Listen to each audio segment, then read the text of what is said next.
Buenas, con este ejemplo entonces vamos a intentar explicar las categorías en Aristóteles. Para eso vamos a tener disponibles algunas de los espacios de esta grabación con silencios para que puedas ir pensando mientras vamos haciendo el ejercicio. El primer problema que va a tener Aristóteles es resolver el problema del cambio. En los antiguos este es un problema recurrente. Tanto Heráclito como Parménides habían traído este problema y Platón intentó solucionarlo. Pero ¿qué pasó? Como ya recordamos en las otras clases, Parménides decía que no había movimiento o cambio. Acordate que movimiento y cambio son lo mismo para ellos, para los griegos. Mientras que Heráclito va a pensar que todo cambia y cambia continuamente. Todo fluye, todo está en perpetuo cambio. Entonces, si decimos que todo está en perpetuo cambio o decimos que todo está quieto, sin movimiento, son posiciones encontradas. El primero que intenta resolver esto, que como decíamos antes, era Platón. Y Platón, para poder hacerlo, duplica la realidad. ¿Qué está diciendo? Está diciendo que hay dos mundos. Uno, un mundo sensible, en el que todo cambia y nada es fiable, porque está todo en perpetuo movimiento. Y otro, inmutable, eterno, que es el mundo de las ideas. Pero a su vez esto nos trae un enorme problema. ¿Por qué nos trae un enorme problema? Porque Platón, al duplicar la realidad innecesariamente, dice Aristóteles, nos está trayendo el problema de que no puede resolver el cambio. Si las cosas cambiaran en este mundo, como lo vemos, como lo percibimos con los sentidos, en el otro mundo no cambiaran, la cuestión sigue siendo por qué consideramos que hay cambio. Bueno, todas estas preguntas mezcladas que vamos percibiendo, va a tratar de resolverlas Aristóteles. La cuestión también en que en Platón hay un problema enorme. Cuando crea el mundo de las ideas, para poder explicar la inmutabilidad, tenemos infinidad de ideas. Una cantidad enorme. Por ejemplo, si dijéramos la idea de caballo, tendríamos la idea que a su vez la idea de caballo contiene otras ideas en sí mismo. Por ejemplo, la idea de animal, la idea de cuadrúpedo, y así iríamos hasta el infinito. Tendríamos una secuencia infinita de ideas que contienen unas a las otras o que están relacionadas entre sí. Para sacarnos de este problema, Aristóteles dice, lo que vamos a hacer es simplemente percibir y trabajar sobre la realidad. No hay otro mundo al cual referirnos. Hay un solo mundo, es este. Y mentalmente vamos a hacer lo mismo que hacemos con las cosas. Las separamos, las dividimos. Entonces va a nombrar a los objetos y a las cosas dándole una especificidad particular para poder distinguirlas. Vamos a usar este ejemplo. Aquí tenemos agua fría. Aquí tenemos agua que se está calentando. Esto es un hornito. Y aquí tenemos vapor. Bien, si pongo la mano, podría sacar un ratito, podría sacar un poquito de agua, ¿eh? Del vapor. Bueno, aquí tenemos una vela encendida y ahora vamos a hacer algunas cosas con esta vela. Bien. Y con tres papeles. Tenemos tres papeles secos, ¿sí? Tres papeles cualquiera. Los usé para poder explicar el tema del cambio, que es el tema de cómo lo soluciona Aristóteles. O cómo intenta solucionarlo, vamos a decirlo así. Bueno, lo primero que vamos a decir es lo siguiente. Si yo tengo agua fría y acá la estoy calentando, percibo ¿qué cosa? ¿Qué hay? Exactamente, un cambio. Aquí tengo agua fría y aquí tengo agua caliente. Si yo tomo esta vela y la apago, tengo una vela apagada y tengo humo. ¿Sí? Es decir, que aquí tengo vela encendida, vela apagada y humo. Muy bien. Si yo a este papel, por ejemplo, que está seco, lo mojo, he provocado un cambio. Aquí tengo papel seco, papel mojado, y a este lo voy a convertir en ceniza. Aquí voy a obtener cenizas. Papel seco, papel mojado, cenizas. Muy bien. Ahora cuando nos preguntamos sobre qué hay aquí, ustedes me van a decir cambios, obviamente. Bueno, pero vamos a ver qué cosas cambian y qué cosas no cambian. Si nosotros vemos aquí el agua, ¿Cambió o no cambió? Sí, cambió de temperatura. Pero sigue siendo agua. Aquello que no cambia, Aristóteles lo va a llamar, aquello que sustenta la cosa, aquello de lo que hablamos, lo va a llamar sustancias. Es decir, que aquí tenemos la sustancia agua, la sustancia vela, la sustancia papel o la sustancia fuego. ¿Bien? La sustancia entonces es, por definición, aquello de lo que hablamos. Es lo que sostiene o lo que sujeta a la cosa. Todos los entes o seres, para él es lo mismo, entes, seres, cosas, vamos a decir nosotros, tienen una sustancia, tienen algo que lo sostiene, que lo sustenta. ¿Bien? El sustento del agua es el agua. El sustento de la vela es la vela misma. Es decir, a su vez, podemos distinguir dentro de la sustancia otro elemento más. La sustancia dice que tiene dos coprincipios. Está compuesta, por decir una palabra. Es difícil usar las palabras para poder definir lo que dice Aristóteles. Dice que contiene en sí mismo la sustancia dos elementos que son inseparables. No puedes pensar una de la otra. Una es la materia y la otra es la forma. Es decir, que toda sustancia está compuesta de materia y de forma. ¿Querés hacer un ejercicio? Pensá cualquier sustancia que no tenga forma. O pensá cualquier sustancia que no tenga materia. Bueno, como te habrás dado cuenta, no podés pensar una sustancia que no tenga materia y forma. De hecho, todas tienen, y tienen las dos. Tienen materia y tienen forma. Pero vamos a definir qué es la forma. La forma no es la figura de las cosas. La forma es lo que hace que algo sea una sustancia determinada. ¿Lo pudiste copiar? ¿Pudiste tomar apuntes? Entonces, ¿qué es la forma? Aquello que hace que algo sea una sustancia determinada. La forma reúne en sí misma las propiedades específicas de algo. ¿Sí? Es lo común en una misma especie. Por ejemplo, la forma del agua, aunque esté caliente o aunque esté fría, sigue siendo agua. Lo común en esta especie es eso que nombramos agua. ¿Ves? Que es líquido, bueno, tiene un montón de características particulares. La forma, entonces, es lo común en la misma especie. Vamos a preguntarnos qué es la materia, qué es el otro elemento por el que está compuesto, ¿sí? O que compone a la sustancia, que es inseparable de la forma. La materia, dice Aristóteles, es el principio de individuación de las cosas. Hace que esto se convierta en agua. ¿Bien?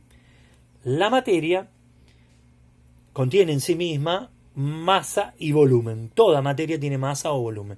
Piensen en cualquier cosa, en el fuego, en el papel. Todo tiene masa y tiene volumen. Bueno, la masa y el volumen serían como las características de la materia. ¿Bien? Pero Aristóteles distingue también que los seres, las cosas o los entes, no solo están compuestos de sustancias, sino que a la sustancia también la acompañan los accidentes. ¿Qué son los accidentes? No pensés en un choque o en... No tiene nada que ver con eso. No es esa la definición que usa Aristóteles. Los accidentes son algo transitorio en la cosa. Transitorios en la sustancia, transitorios en los entes. Es algo accesorio. ¿Bien? Por ejemplo, que este agua esté caliente es algo accesorio, porque yo podría sacar el fuego de abajo y volvería a estar fría. Lo mismo que esté fría, ¿verdad? Lo mismo que este papel, si lo dejara secar, volvería a tener un papel seco. ¿Sí? Es decir, que el hecho de que esté mojada o húmeda, el hecho de que esté caliente o fría, o cualquiera sea de las características, son accidentes, son cosas transitorias que le suceden a los entes. ¿Todos los entes tienen accidentes? Sí, tienen accidentes y tienen sustancia.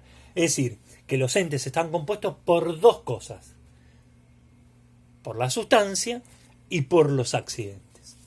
Pero como vimos, accidentes hay varios. Entonces, ¿qué accidentes podemos determinar? Vamos a nombrar algunos de los accidentes y vas a ver que utilizan palabras muy raras que nosotros no estamos acostumbrados a utilizar. ¿Bien? ¿Por qué no estamos a utilizar? Porque son palabras antiguas. De hecho, en los mismos textos de Aristóteles llama a algunas de los accidentes de distinta manera, de forma distinta, en el mismo texto. ¿Bien? Entonces, para eso vamos a utilizar lo siguiente. Vamos a hablar de los 9 accidentes que caracteriza a los entes. Para esto, tenés que pensar lo siguiente. A los 9 accidentes más a la sustancia, Aristóteles la va a llamar categorías del ente o del ser. ¿Lo escribiste? Bueno, esto es muy importante porque es una pregunta que podría ser de evaluación. ¿Cuáles son las categorías de los entes o de los seres para Aristóteles? Y vos dirías la sustancia más los 9 accidentes. Ahora vamos a nombrar cuáles son los 9, pero un poquito. ¿Sí? Sustancia y accidentes son los componentes, o las 10. Ahora vamos a hablar de las 10 categorías aristotélicas. Ya definimos qué era la materia y la forma en la sustancia, que eran principios o coprincipios de una sustancia. Materia y forma nunca existen separados, ya lo dijimos. Y la forma, que era el conjunto de los elementos o propiedades comunes en todos los objetos. O lo podríamos decir como lo genérico, ¿no? El principio genérico de las cosas. La materia decíamos que hacía a las cosas individuales y hacen que los entes tengan masa y volumen determinado. Ahora nos metemos en los accidentes, que son las cosas transitorias del ente, las cosas que van cambiando, pueden cambiar continuamente. Vamos a la primera de ellas. Las vamos a poner en desorden.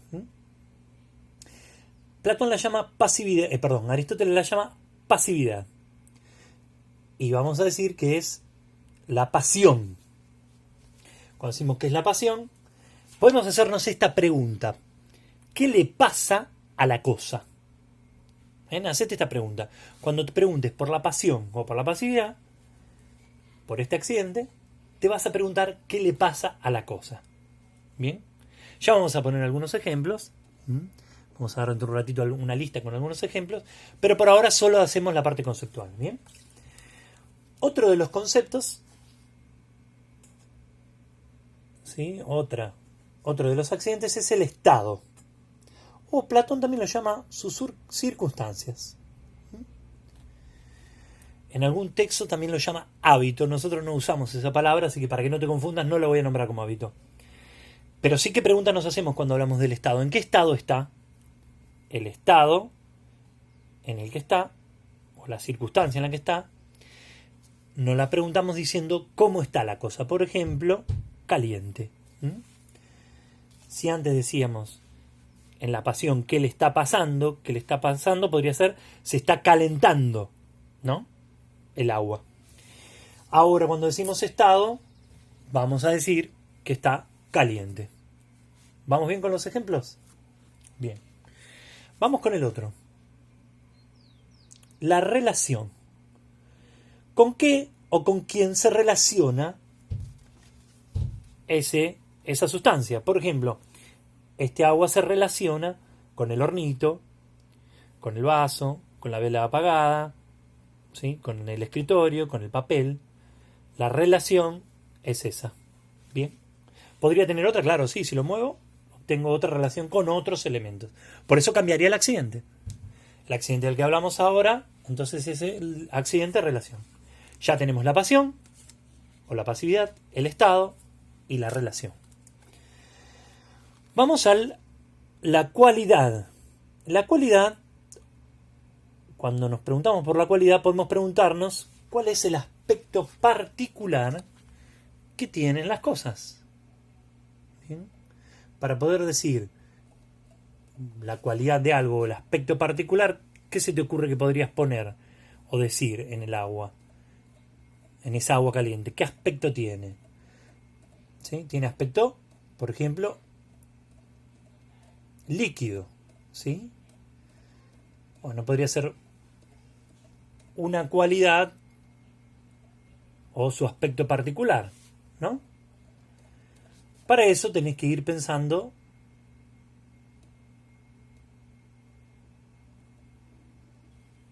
cuál es el aspecto que presentaría cuál es. Te voy a dejar un segundo para que vos pienses cuál podría ser el aspecto particular, por ejemplo, de la vela, cuál podría ser el aspecto particular del papel, o cuál puede ser del vaso, por ejemplo. Para la cualidad te puede ayudar a pensar que los objetos o los elementos o los seres tienen colores. Los colores te ayudan a definir el aspecto particular. Por ejemplo, si yo digo, la vela es blanca, ¿no? El papel es blanco, estoy diciendo su cualidad o aspecto particular. ¿Estamos ahí? Muy bien, vamos al que sigue. El lugar. Todo ente está en un dónde, en un lugar, ¿sí? Entonces, el accidente del lugar nos dice dónde está. Yo podría decir, esto está arriba del escritorio, esto está en mi ciudad, por ejemplo, Funes, esto está en una habitación, ¿sí? Podría decir en el accidente del lugar un montón de determinaciones. Vamos al que sigue. La cantidad. Cuando hablamos de cantidad, o por ejemplo Aristóteles utiliza la palabra magnitud, siempre pensamos en el peso, la estatura o el tamaño de las cosas. Digo estatura porque podríamos hablar no de objetos, sino por ejemplo de personas, ¿sí? Podríamos hablar de César, del que está hablando, ¿sí? Podrías decir el peso, podrías decir la estatura, en el caso de que nos refiremos a un ser viviente, ¿no? En el caso de los objetos o de las cosas, los seres no vivientes, por decirlo de alguna manera, podríamos decir que la cantidad de esto es 350 gramos, ¿sí? Tiene 10 centímetros de alto. ¿Bien? Bueno, algunas características o cómo podemos caracterizar al accidente de cantidad. Vamos al otro accidente. La posición. ¿Bien? La posición,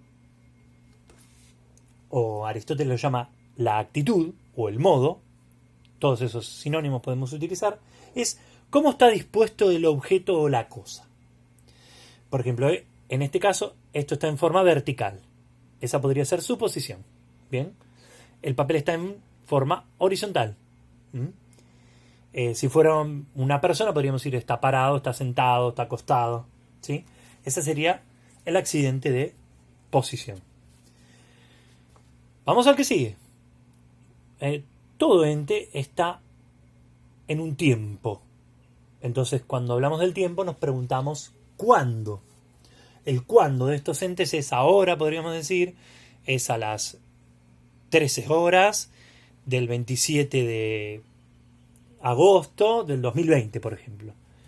Todo eso conforma un tiempo, ¿no? Podríamos decir cualquiera de las cosas para definir el tiempo. El día, el año, la hora, ¿sí? El momento. Vamos al último de los accidentes, que es el de actividad. ¿Sí? Actividad. Aristóteles también lo llama el accidente de acción. Y para eso nos vamos a preguntar ¿qué hace? Cuando nos preguntamos ¿qué hace? Podemos decir, por ejemplo, en el agua se calienta. Sí, te suena raro, porque no se está calentando sola, sino que lo calienta algo, pero bueno, Aristóteles lo piensa también en los seres vivientes. Por ejemplo, yo estoy hablando, ¿no? ¿Cuál es mi actividad? Hablar, molestarte a vos que tenés que escuchar, ¿qué va a hacer? Bueno, y aquí podríamos decir, en el qué hace de los objetos, este se está por ejemplo, apagando ahora, ¿no? Vamos a ver la vela dentro de un ratito, probablemente se apague. Esperemos que no, así podemos hacer la última parte del ejercicio. Muy bien, hasta aquí tenemos definido por Aristóteles los entes y sus 10 categorías, ¿no? La sustancia y los 9 accidentes. Bueno, la primera parte estaría, pero hasta ahora Aristóteles no nos dijo nada sobre por qué cambian las cosas. ¿Bien? Pero antes de eso, vamos a preguntarnos sobre las causas del cambio. Y Aristóteles distingue lo siguiente, distingue 4 causas principales de todos los cambios posibles. Entonces vamos a empezar por las 2 que ya estuvimos hablando. Seguramente te acordás que la sustancia está compuesta por materia y forma. Vamos con estos ejemplos que tenemos aquí. Aquí tenemos agua fría, agua caliente. ¿Bien? Aquí, ¿cambió la sustancia o cambió el accidente? Aquí, ¿qué tenemos? Agua fría. Y acá tenemos agua caliente. Por lo tanto, la sustancia no cambió. ¿Qué cambió? Muy bien, cambió el accidente. Bien. Pero aquí tenemos vapor. ¿Y el vapor es la misma sustancia que el agua? No. Muy bien, cambió la sustancia. Por lo tanto, aquí alguna de las dos cosas ha cambiado. Pensemos, ¿cambió la forma o cambió la materia de la sustancia? Si yo pienso que cambió la materia, hago así y dentro de un ratito vuelvo a tener agua. Por lo tanto, la materia no ha cambiado. Pero lo que ha cambiado, ¿qué fue? Muy bien, la forma. Exactamente. La forma, acá tengo agua y acá tengo vapor. ¿Sí lo puedo ver? Bueno, entonces, ¿qué me decía Aristóteles? Pero si cambia una de las dos cosas, está cambiando sí o sí la sustancia. Entonces, cuando la causa del cambio es la forma, tenemos una causal formal. ¿Sí? Porque se han dispuesto de una manera distinta las cosas. Es decir, acá el agua se ha dispuesto de otra manera y tengo vapor. ¿Se entiende? Vamos con el segundo ejemplo. Yo, ¿qué había hecho en el inicio? ¿Te acordás? Había puesto, esta vela estaba encendida, ¿te acordás?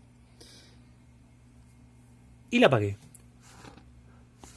Y al apagarla, tengo una banda de humo, ¿no? Entonces aquí tengo vela encendida, vela apagada y tengo humo, ¿sí? Por decirlo de alguna manera. Pregúntate acá, vela encendida y vela apagada. ¿Hay un cambio de qué tipo? ¿Sustancial o accidental? Los dos se llaman velas, muy bien. O sea que lo que ha cambiado es uno de los 9 accidentes, ¿verdad? El cambio ha sido accidental. Pero aquí tengo, ¿qué cosa? Humo, muy bien. Y si tengo humo, el humo no es lo mismo que la vela encendida, ¿verdad? O que la vela apagada. Es otra sustancia. Yo lo que tengo que pensar ahora es, ¿qué ha cambiado? ¿La forma o la materia? A ver, pensá. ¿La forma del humo es la misma que el fuego? No, muy bien, no es la misma. ¿En la materia es la misma? Si yo tengo humo, ¿puedo convertirlo en fuego? No. Es decir que aquí la causa no solo ha sido la causa de cambio la forma, sino también la materia. Y cuando cambia la materia, la causa es material. Aquí justo coincide que han cambiado las dos cosas. Bien, si iríamos al papel, teníamos papel seco, papel mojado y ceniza. La ceniza y el papel que teníamos antes, ¿sí? ¿Te acordás? Que lo quemamos. ¿Qué ha cambiado en la sustancia? Esto se llama papel y esto se llama, muy bien, ceniza. Entonces, lo que cambió aquí, ¿qué es? ¿La materia o la forma? La materia, si yo analizo esto, tengo cenizas de ¿qué? ¿De plástico? No, tengo cenizas de papel. Por lo tanto, conservan en la misma materia. Lo que cambió fue la forma. ¿Se entendió? Bueno, en esta primera parte explicamos las causas y la sustancia, los accidentes. Ahora, no dijimos algo que nos olvidamos, que lo podríamos pensar prácticamente todo el tiempo. Los accidentes. ¿Puedo decir que son los predicados de un sujeto? A ver, pensá. Si yo digo agua caliente, ¿cuál es el sujeto? Muy bien, agua. ¿Y caliente qué sería? El predicado. Sabemos que caliente es uno de los accidentes, ¿verdad? Muy bien. Ese accidente particular, ¿sí? O por ejemplo podríamos decir el accidente del agua que sería caliente. ¿Sería una forma de decirlo para todos los objetos? Podría decir que todos los predicados puedo utilizarlos como, o puedo asignarlos como accidentes. A ver, pensá lo siguiente. Si yo te digo el perro maulla, ¿cuál es el sujeto? Muy bien, perro. ¿Y cuál es el accidente? Maulla. Bien. El accidente maulla, o el predicado de esta oración, es un predicado incorrecto, no es veraz, no es verdadero. A menos que encontremos algún perro que maulle. Hasta ahora no, pero puede ser en algún momento. Por ahora no. Estamos diciendo que no todos los accidentes son predicados de un sujeto. Por lo tanto, cuidado cuando pensás que todos los predicados son accidentes. ¿Bien? Vamos a hacer un ejercicio. Te propongo lo siguiente. Vas a pensar un ente o un ser. Por ejemplo, vas a pensar, vamos a ver, Alejandro Magno. Alejandro Magno, el discípulo de Aristóteles, ¿no? Tenía un caballo que se llamaba Bucéfalo, ¿sí? Un caballo de color negro. ¿Cómo podríamos hacer para tomar y definir la sustancia y los accidentes de este ser vivo, Bucéfalo? ¿Bien? Te voy a proponer lo siguiente, que determines cuál es la sustancia y cuáles son los 10 accidentes. Los 9 accidentes, perdón. ¿Sí? Los 9 accidentes, es decir, las 10 categorías. También podés distinguir en la sustancia, pues sería la materia y la forma. Por ejemplo, si yo digo que el qué de lo que hablamos, o la sustancia, es Bucéfalo, el caballo de Alejandro Magno, podemos decir que la materia, ¿cuál sería? Muy bien, carne, huesos, pelo, uñas, ojos, ¿sí? Y la forma de caballo. ¿Me seguís? Y después podés definir los 9 accidentes, ¿sí? Bueno, haz una lista y mándamelos por mail.